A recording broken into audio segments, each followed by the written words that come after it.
Okay. Good morning. Welcome. Welcome to Tuesday. Of course, some of us have already been here. So what do you guys want to talk about today? Don't know? David, what do you want to talk about? Huh? What do you want to talk about? Something? Okay. Anything? Anna, what do you want to talk about? Anything? Wow, you guys are very flexible. Thought you were gonna say like anything but Hitler. But well, since you don't care, let's talk about Hitler. No. We're not almost through the Hitler stuff. We're kind of just getting into the meaty part, right? So we've been talking about him here for a couple days. We read this section of the textbook, his rise to power, and we said there's more than 3 arguments, but in that section of the textbook, it talked about 3 arguments, right? And so what was one argument about why did the Nazis achieve power? Yeah, because of Hitler. He's the main character. He was the reason for their success, right? No Hitler, no Nazis, nothing, right? That was one argument for sure. Regina, do you remember the second one?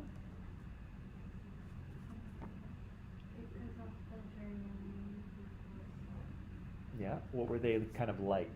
They kind of like a strong leader. They don't really like Yeah. Yeah, very true, right? The idea that the Germans were kind of used to having a strong militaristic leader. They didn't really like their democracy, and so they were kind of, that's who they wanted to follow, right? They wanted to follow the strong, tough guy, and here a strong, tough guy kind of appeared. And David, do you have the third one? What, the third argument?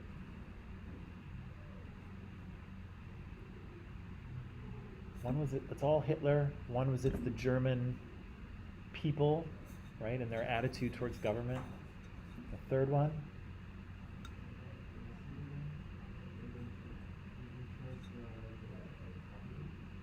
Okay, give me a little bit more than that. I think you're on the right track.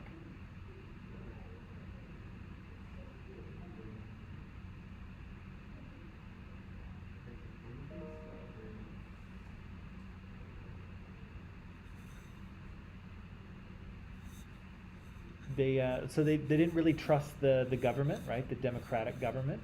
Sure. Let's help out here. I'm going to come back to Regina. What do you think?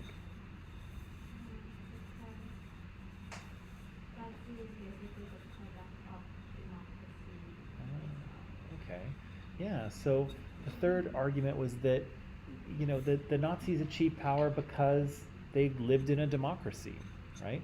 In non-democratic states, there isn't really any room for additional political parties to kind of rise up and gain power, right? Because that's just not the way the system works.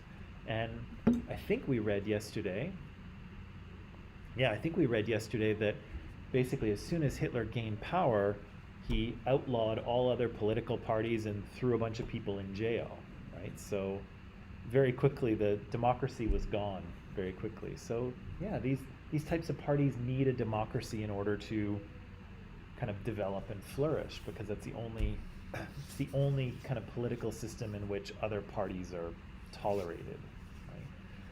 And yeah, so those are kind of the three arguments. And there was others too, right? And we said when we read the textbook yesterday, the textbook seemed to be making a fourth one, right? Saying that in fact it was the sort of economic downturn at the end of the 1920s that really set the wheels in motion, right? People really became unhappy. They really became desperate. Germany was really struggling economically. And then here's this guy who's saying, here's what we need to do, people. We're going to overturn the Treaty of Versailles. We're going to stop paying our reparations, canceling foreign debts, full employment. We're taking back our territories. Germany is back, baby. That's what he's saying, right? And of course, can you imagine how attractive that was to hear that when everything seems to be going down the toilet, and this guy's like, we're gonna do it, right? I've got a plan, I've got the drive, this is happening, right? And so again, people were on board with this, right? And so I think we said yesterday that there's a bunch of different arguments, but they're all kind of true, right? There's a case to be made for each one. They're having all kinds of fun next door. You can't have that kind of fun with Hitler, though, you know? Like, he's tough to joke around about too much, you know? Yeah, so the other question that came up in that little article, and I don't think the article did a great job of answering it, so I'm helping you out here. But why did the checks on the establishment of a dictatorship fail? What's a check in this context? What does that mean? A check on power.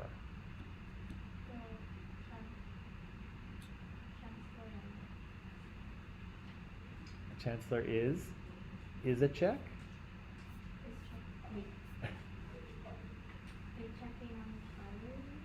Yeah, well, yeah, what does it mean what does check mean in this kind of context?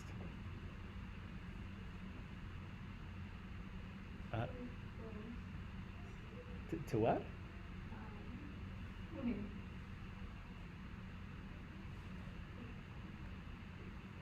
It's okay. I can help you. I'll help you.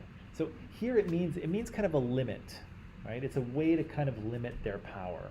And so ideally you have checks on the power of powerful people, right? They can do things, right? They have the power to do certain things, but then you have to make sure that there's a limit, right? That they can't continue to just do whatever they want, right? And so I said yesterday, in a country like Canada, there are checks, there are limits on the power of the Prime Minister, right? So Justin Trudeau has a lot of power in Canada. Arguably, he has more power in Canada than Joe Biden has in the United States. So the office of President of the United States is a powerful one in the United States, but the office of Prime Minister in Canada is probably more powerful. But there are real limits to Justin Trudeau's power, right? And he can be removed from power pretty quickly, right? With a quick vote here or there, he can be removed. And so if he starts to act in a strange manner, or if he starts to try to override the democracy and just sort of do whatever he wants, in theory there are limits, there are checks that will keep him from doing that, right? But here in Germany, we see that whatever checks they have don't work, right? And Hitler's able to take power anyway. And so we said that, again, democracy's not really working, right? And so there's lots of coups, there's economic chaos, and as a result, they're already ruling by emergency decree, right? And so the Chancellor of Germany is already kind of overriding the democracy before Hitler, but they're just overriding it because they can't seem to get anything done, right? Democracy isn't working, so they just have to do it. But of course, Hitler doesn't have to do it. He wants to do it, right? And so, unfortunately, they are going to put someone in power who, you know, wants to destroy that democracy, right? Which is concerning, right? Okay, so a quick timeline. We read about some of these things yesterday. I just thought I would put them on the screen so we could see them. So the section of the textbook we read talked about this yesterday. Things really start to heat up for Hitler and the Nazis right at the beginning of the 1930s. Okay, so again, Hitler joined that German Workers' Party in 1919. Here it's 1930. It's been 10 or 11 years, right? He's been toiling away, building a movement, trying to overthrow the government, and then going to jail, and then getting out of jail, and then continuing to build. So it's been a long road for him, right, and the Nazis. But things really start to kick into motion in 1930. They have an election, and the Nazis go from 14 seats to 107. Okay, that's a huge wave, right? A huge wave of support. Usually you don't see that much change in seat counts. Certainly here in Canada we don't, right? They move a little bit here or there. Maybe the Liberals have a bit more, maybe the Conservatives have a little bit more. The NDP gets a bit, and then they go down, and things don't really change that much, right? But this is that's a big swing, right? That's a huge show of support for the Nazis, right? And we know that they'll continue to get even more support into the 1930s, right? In another couple of years, they'll be up to, I think, 230 seats. So lots and lots of support. We'll see Hitler tries to run for the presidency, but he doesn't succeed. He doesn't beat von Hindenburg. And in 1933, he becomes the chancellor of a coalition government. And remember that we said that he was made chancellor because he kind of made a deal with the rich people of Germany, right? The factory owners and the landowners. If he would leave them alone, then they would pay his party's debts. They're really noisy. Right? It's funny, usually it's me who's noisy. Like I'm the one who usually gets noise complaints, but I guess this year it's not me. Usually it's videos that I play too loud. Right, so he makes a deal with all these rich people. Hey Hitler, you leave us alone to do our thing, we'll pay off your debts. They make a deal, right? The debts get paid off. And then when Kurt von Schleicher, I think, is talking about investigating fraud amongst landowners, the landowners say, get out, we want Hitler, right? And so von Hindenburg puts Hitler into the chancellor's office, and then there's trouble, right? Then he's got a very powerful position, and he uses it, right? The German parliament building is destroyed by fire. It's an intentional fire. It's arson. Hitler blames it on the communists. Some people think that his party actually set the fire. They actually burned down the Reichstag themselves so that they could blame someone else. Maybe. Wouldn't be the first time something like that happened. But anyway, they say it was the communists. The communists tried to burn down the Reichstag. They trigger a general election. And again, more Nazis get into power, right?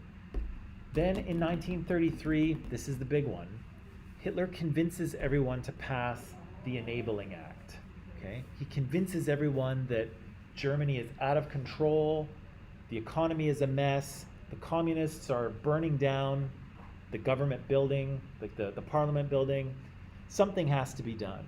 And so, again, he's got so many of his own Nazis in government that, of course, they all vote for it, right? And he manages to convince or frighten everyone else into doing it as well, right? Giving him full power of Germany for 4 years, right? But of course, the 4 years part doesn't much matter, right? Because as soon as it's passed, he's going to take steps to consolidate his power, right? To make sure that nobody can take it away from him, right?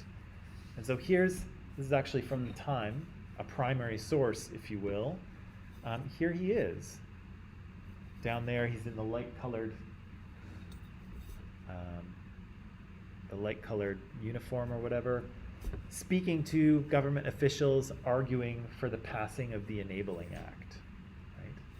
And look what's behind him, right? This is a very interesting thing, because what's behind him is not necessarily the German flag, right? It's not the German flag. It's not the German like coat of arms or any sort of symbol of Germany. What is it? It- yeah, it's the Nazi symbol, right? The swastika. So it's almost like that symbol is kind of overpowering Germany, right? It's becoming Germany. And so, of course, once he passes this, he's going to move reasonably quickly, right? That was March of 1933. Within a year, he has made himself the sole power in Germany, right? He's outlawed all kinds of trade unions and political parties. He's thrown people in jail.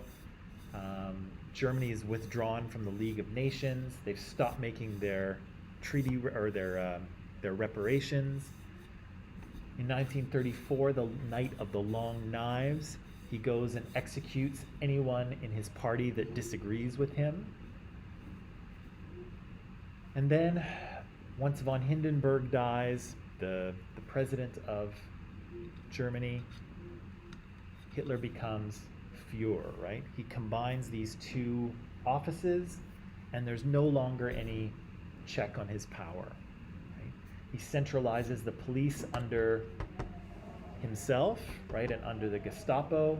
He will get the army to swear allegiance to him so that they will back him up, not Germany.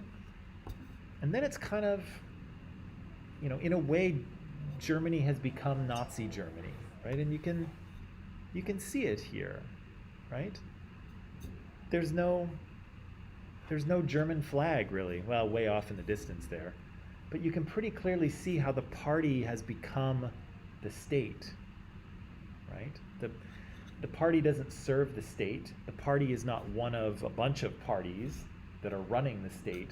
The party is the state, and he is the party, right? And so everything has kind of been overshadowed by him and his symbolism and his ideology, right? And so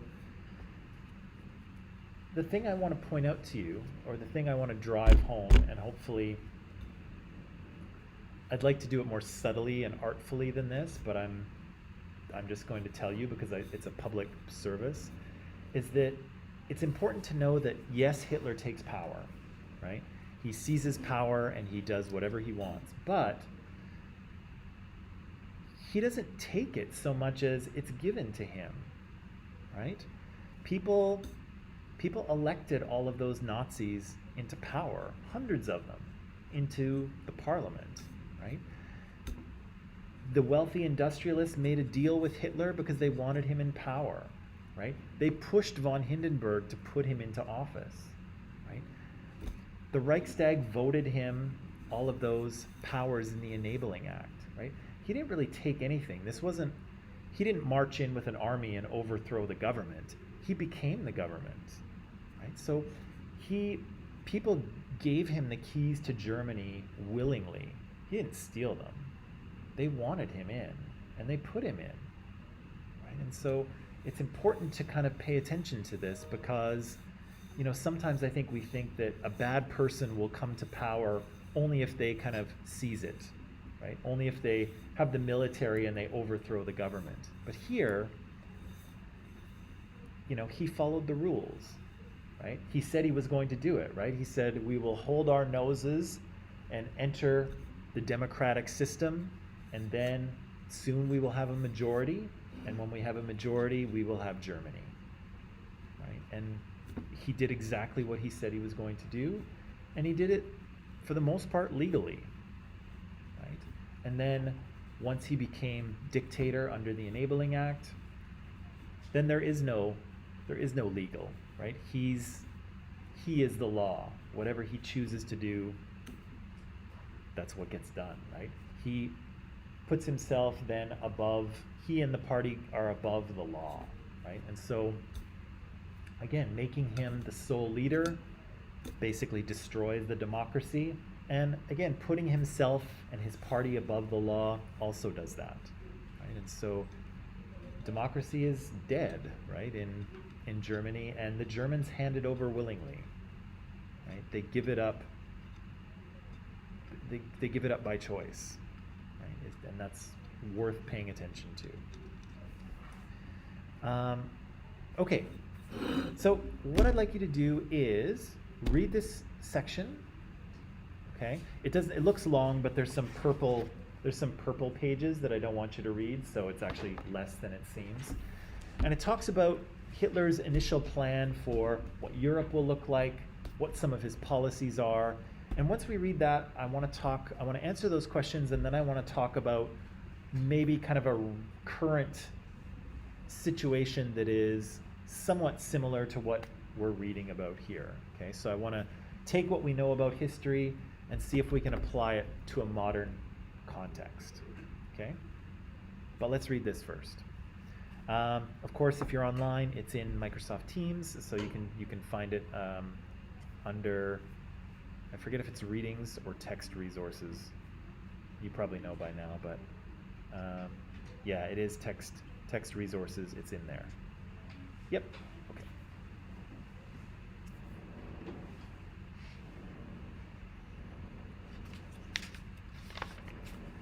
Did I read your expression correctly there, Regina? Were you looking at the number of pages and you were like, oh no?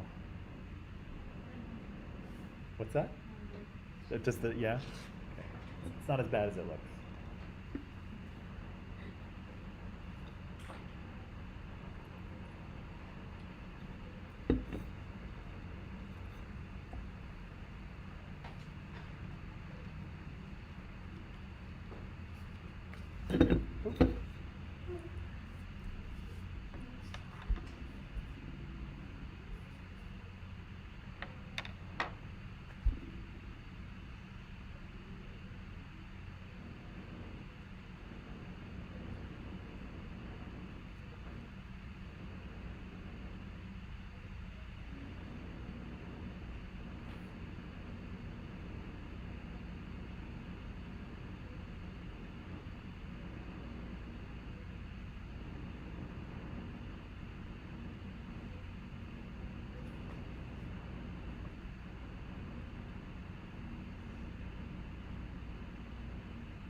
Okay, so clearly I lied, and that actually was a big section to read. I thought it was less, but yeah. Do you want to take a little break, and then when we come back, we'll have a little more time to read and finish up?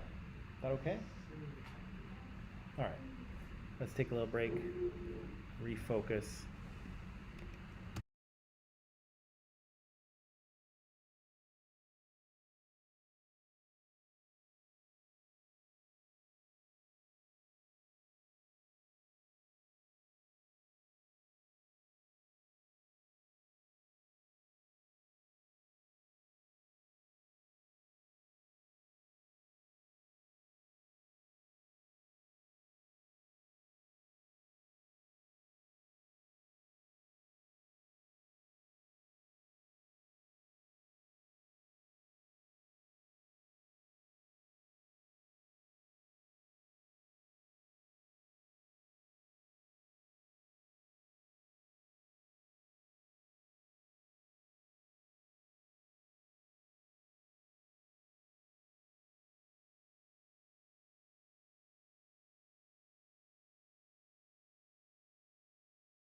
Okay.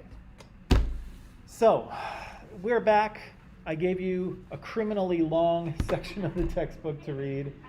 Seems like that's not fair, but let's go over it and just pull what we need, okay? So, as you can see, Hitler's got big plans for Europe and for Germany. What's going on in his new order? What's some of the things he plans to do? So, Anna, give me one thing that is in Hitler's plan. He wants to get what Okay? economy. Yep. He wants to have like for Germany to be an industrial power. Right. So there's two things there, right? He wants autarky, which is kind of a funny word, but it's economic self-sufficiency, right? He wants Germany to be a self-sufficient industrial power, which should be sounding like deja vu to you because that's exactly what they were trying to do in World War I, right? Which they were kind of achieving that, and then, the war ended and they got screwed over, and so now they're going to try to do it again, right? So yeah, that's part of it. Regina, what's another part? Social reorganization and expanded trade. Right. So he's going to socially. What did you say? Social reorganization and expanded trade. Right. So Germany is going to physically expand. Right. So there's that. He gives that kind of a fancy name. What's the fancy German word for that expanding of geographic area? Starts with an L. Lebensraum, right? Living space. Rhymes with leprechaun. So he wants a little bit of living space, right? And so Germany is going to get bigger, but also society is going to be reorganized, right? Remember when I showed you the political spectrum and I said that people on the right tend to be very interested in people's social lives and not who's dating who, but who the people are, right? And Hitler's very interested in reorganizing society by kind of ethnic or racial lines, right? You just caught that dating thing, and I thought you just realized what I said and then laughed. It's okay. David, give me another one. Another part of Hitler's grand plan.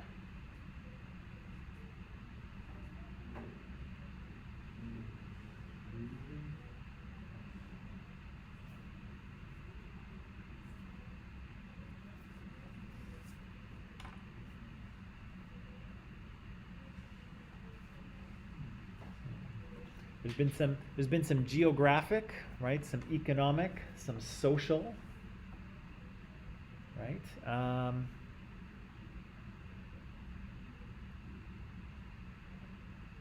I guess one part of it is, does he think that everyone will just give him what he wants? What does he think is going to happen?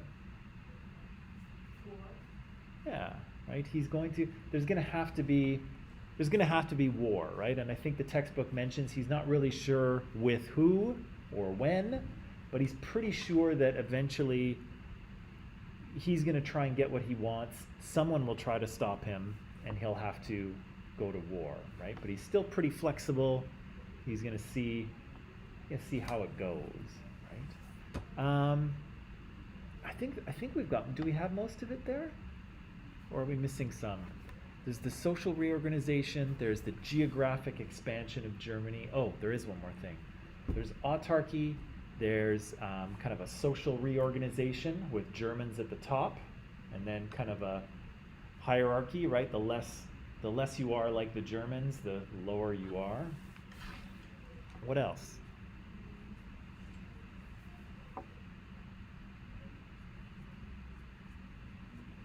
I was thinking of an economic thing.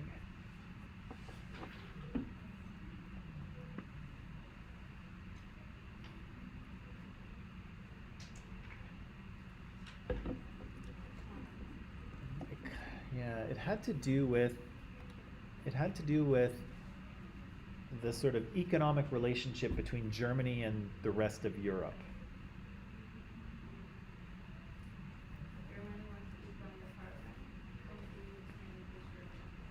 Right.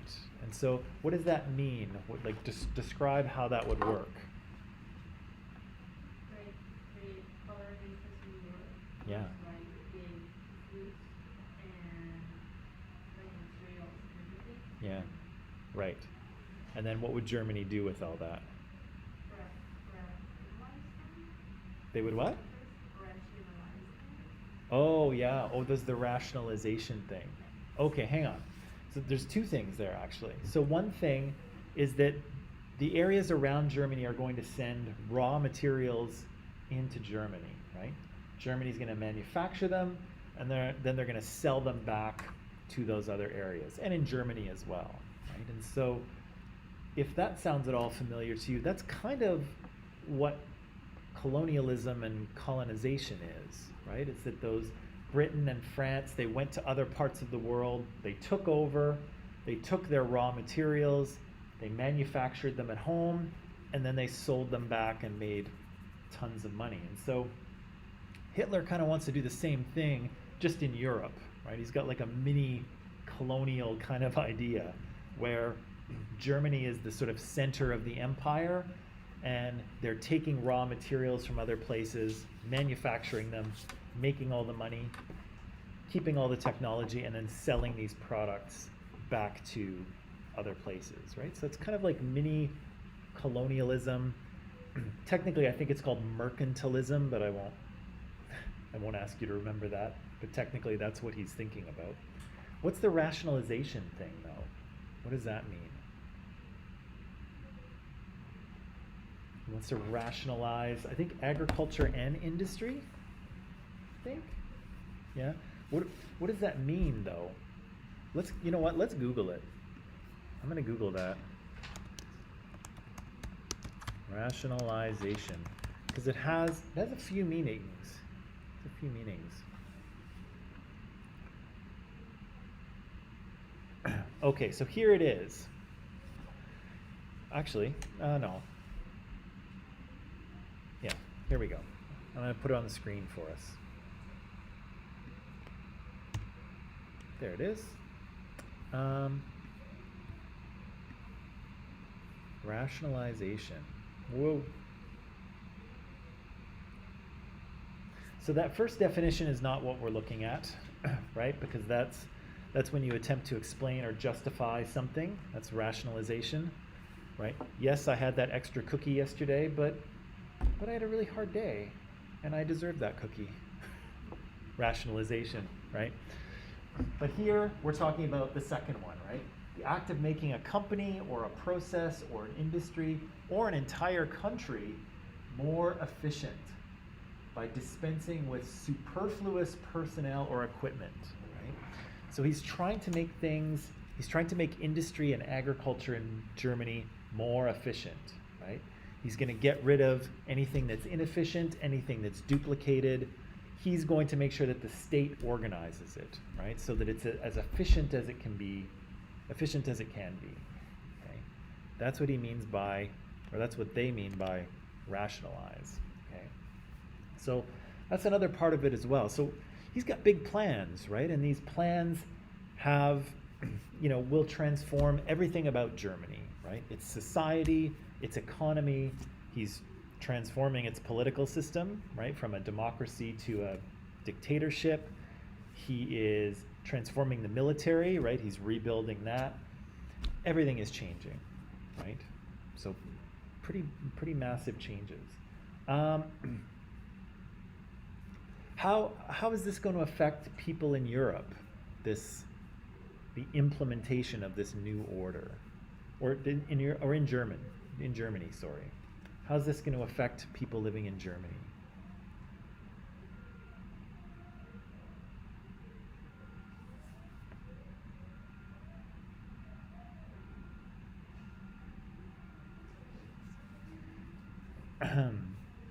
How's this going to affect how do you think it'll affect the German people?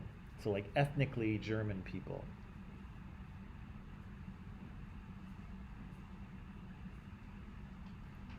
I imagine it would be pretty good. I imagine it would be pretty good for ethnically German people, right? They're gonna receive all the best jobs. They're going to receive all the rewards, right? All the money is going to pour back into Germany, into the hands of people who are ethnically German. I'd say it's going to be pretty good, right? How's it going to be for other people? Not good. And it also kind of depends on who you are, right? So if you're someone who looks like me, right, who is pretty white but not German, I have no German ancestry at all, I'll be allowed to stay and work in Germany, but I'll be given a pretty basic job, right? And my kids will get very basic education, right? Just enough to sort of read and write so they can follow directions. That's it, right?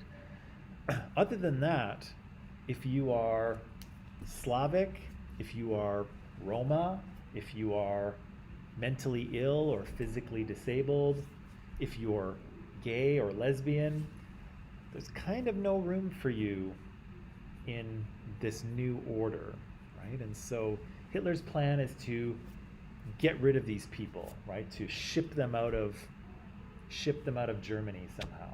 And the textbook said that Heinrich Himmler hoped to move, what did he say, 30 million Slavic people by the end of the 20th century. That's almost the entire population of Canada. He wanted to uproot and kick out 30 million people, right? That's unreal. That's a lot of people, right? So, yeah, all of these, again, the society is going to be reorganized, and the ethnically German people are going to receive the benefits. Other people, it's going to be pretty awful, right?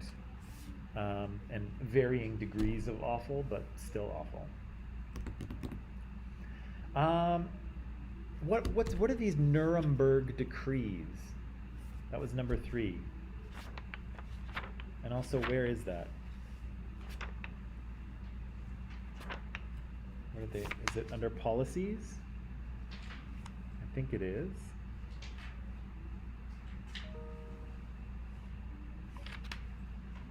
Do they mention it? Guys, do they talk about Nuremberg or no?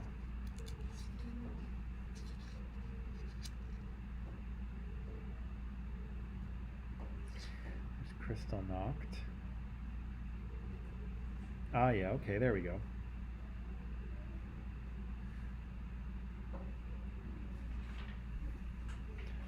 Tell you what, they do mention it. It's on page 55 under anti-Semitism, but they don't really give you any detail. So let me press pause on that. I'll come back to it and I'll give you some additional detail so that it makes some sense, okay?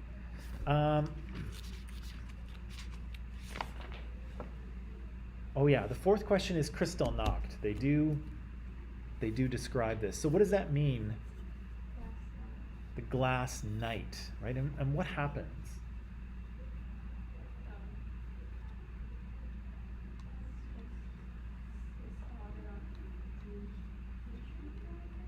Yeah, it's they give this kind of a fancy name. They call it this.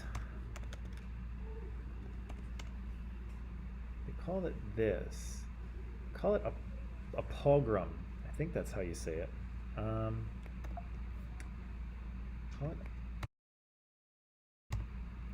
Call it a pogrom, and you can see what it is. It's a violent riot with the aim of massacring or expelling an ethnic or religious group.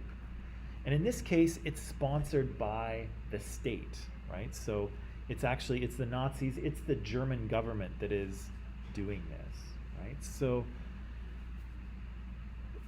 what incites it? What causes it to happen? This Kristallnacht.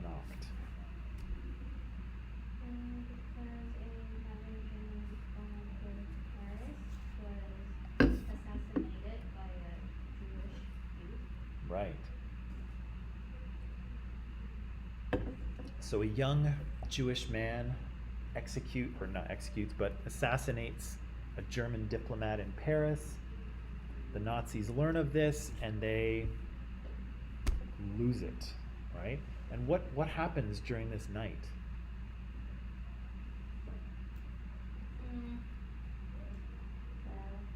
Well, that happens. That's what happens. But what do we hear about? Anna, what do we hear about? Is that at least sympathy or murder? Right. So we've got people being murdered. Yeah. Some people. So the Jewish population is kind of attacked by the Nazis, right? And so a number of people are killed. Maybe 70 people are killed. Numbers of, well, unconfirmed numbers of women raped or sexually assaulted. Large numbers of people beaten. Jewish people's stores, the glass is broken, right, on their front windows. Some places are burned. Synagogues, right, the houses of worship for the Jewish people, they're destroyed as well. 26,000 are rounded up and sent to a camp, right? And then the Jewish people are fined, right, for all this damage that they didn't cause, right? But they were fined for, they were stripped of, a huge amount of wealth, right? So,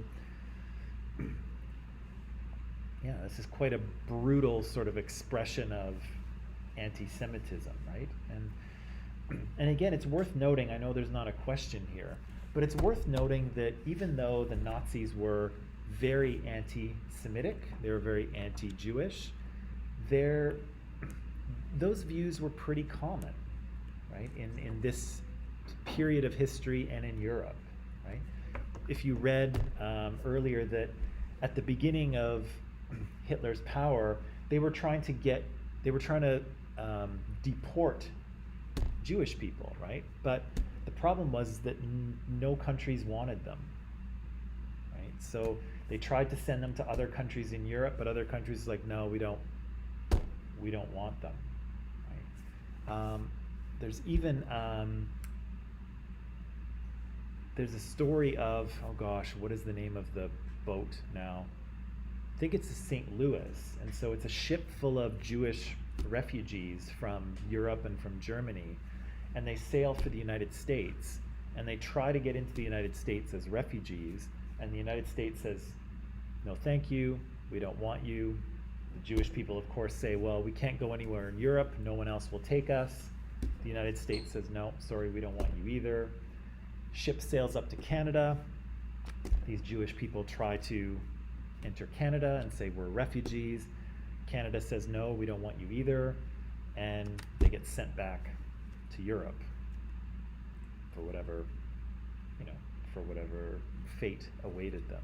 Right? And again, there was lots of, even though the Nazis were extremely anti-Jewish and anti-Semitic, lots of other countries were too. And again, Canada, we didn't accept them at the time either. And so lots of people either couldn't escape because they had nowhere to go, or they escaped to places that probably wouldn't have been their first choice, right? And I think I mentioned my fiance's family, her dad's side of the family, they escaped Germany and went to Bolivia because Bolivia was a country that was accepting Jewish refugees, and so they fled to Bolivia. I don't think it was their first choice. I'm sure they would have preferred to stay in Europe somewhere, but they wound up going to South America because that was where they could go, right? And so again, the Nazis were very anti-Semitic, but lots of people were, unfortunately. And so the last thing, did you have enough time to read that section on appeasement? Because the last question here is why Britain and France failed to act against this resurgence of German power. So, because again, Hitler basically tore up that Treaty of Versailles, right? He was like, we're not paying anymore, right? We're not paying your reparations. We're withdrawing from the League of Nations. We're rearming ourselves and try and stop us, right? And so he completely violated the agreement, but nobody stepped up to stop him, right? Nobody intervened, right? Nobody said, hey, you can't do that. We have a deal. Follow the agreement or else, right? It seemed like nobody did anything, right? Why not?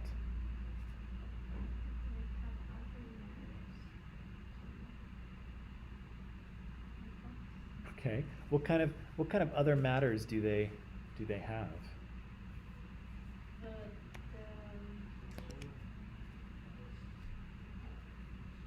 The They have what, David?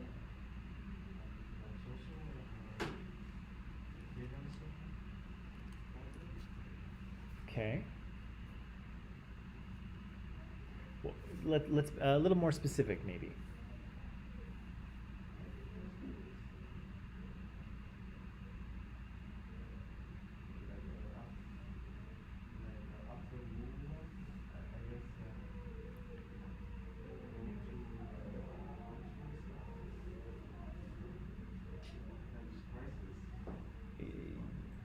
Yeah, so they were coming out of World War One, or they'd been in World War One, right?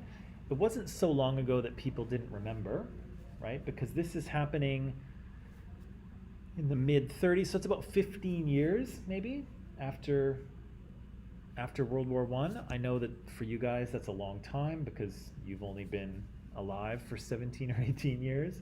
But for most people it's not that long, right? People remember, what's 15 years ago now?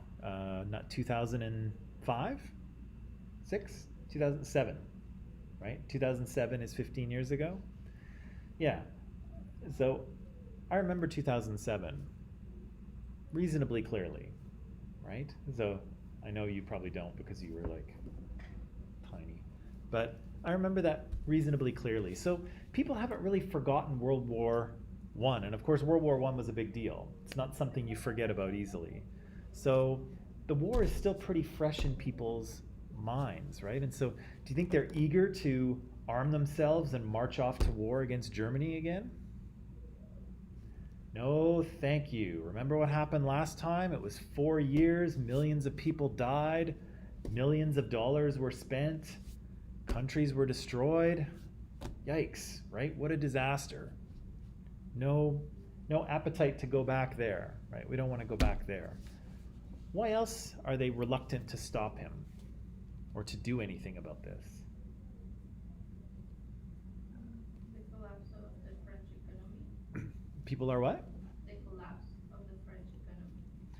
Right. Even if they wanted to go to war, they didn't have money. Right. So France and to some degree Britain as well, both of them are kind of struggling with their economies.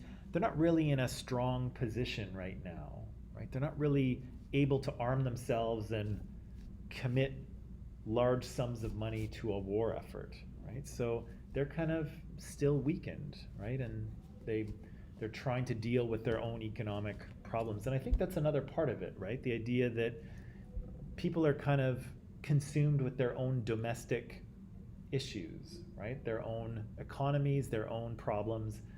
They don't have time to deal with what's going on in Germany, right? They're not in a strong place. And they don't want to go back, they don't want to have another conflict, right? And probably worth saying is that many countries are reluctant to get involved in business that's within the country, right? So the expectation here is that if something's going on in, I don't know, Mexico, but it's happening inside of Mexico and it's not affecting anything outside of Mexico, the United States shouldn't stick their nose into that, in theory, right? They should let Mexico handle it because it's a domestic issue. It's not really any of the Americans' business, right? Of course, the Americans stick their nose in all kinds of people's business, but that's kind of the rule at the time, right? So people look at what's happening in Germany and they're like, yeah, there's lots of stuff happening, but it's really not our business, right? We should stay out of it. And we don't want to get into a conflict, and we can't really afford to get in one anyway, right? So everybody kind of turns a blind eye, right? Everyone kind of looks away because they just don't want to deal with it, right? They don't want to deal with what's going on. They're probably lying to themselves a little bit, and they're like, oh, this Hitler guy, he'll be okay. He just wants to make his country great again, right? right? That's all he wants to do. It'll be okay, right? He won't invade anywhere. He'll be fine, right? And so, again, nobody really wants a conflict. Nobody's ready for one. And so people kind of convince themselves that there's no danger because they really don't want there to be any danger, right? They don't want, they just don't want it to be true. And so they kind of pretend that it isn't, right? But again, we kind of know what happens. And so that seems kind of foolish, doesn't it? But because we know what happens. But at the time, yeah, people are just really don't want to face the situation. And the situation is that they're about to have a big problem, right? Okay. That's all for today. I want to talk a little bit more about this appeasement thing tomorrow, but we'll leave it for then. Also, I'll review the quiz for you tomorrow too. I know I handed it back to you, but we'll review that tomorrow too, okay? Any questions before we go? No? You all good? Okay. That's it then. Pack it up. I'll see you all tomorrow. Have a nice afternoon.